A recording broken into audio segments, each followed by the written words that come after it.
fixer le cap de l'exercice 2023, les élus se penchent longuement sur les priorités du département, parmi lesquelles le volet social. Un domaine où l'opposition n'a pas manqué de fustiger la majorité, plus particulièrement sur la situation des mineurs isolés qui, d'après ses représentants, sont plus avantagés que les familles mahoraises en situation de précarité. Lorsque je dirigeais le conseil départemental, je consacrais 23 millions d'euros dans le domaine social des mineurs isolés. Aujourd'hui, depuis plus de 4 ans, le conseil départemental consacre plus de 65 millions d'euros, c'est-à-dire quasiment presque le triple de ce que je faisais. Donc non, ce n'est pas comme ça que Mayotte doit être dirigée par un Mahorais.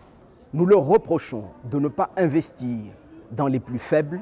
Nous leur reprochons de ne pas investir dans les petites entreprises. Nous leur reprochons d'oublier les Mahorais.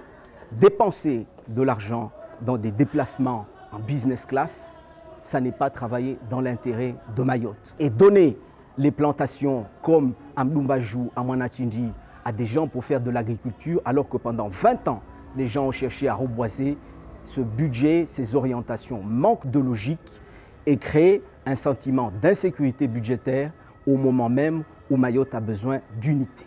Pour la majorité, il y a certes un déséquilibre dans le traitement des acquis sociaux, mais les responsabilités incombent surtout le gouvernement.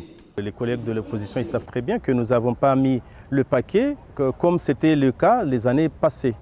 On a essayé de compresser et de mettre un minimum parce qu'il faut prendre en charge ces mineurs isolés, mais tout en mettant la pression à l'État pour qu'il s'occupe de l'immigration, mais aussi qui nous fasse la compensation que nous attendons. 67 millions d'euros que nous dépensons chaque année pour une compensation sur les mineurs isolés, pour une compensation de l'ordre de 25 millions d'euros.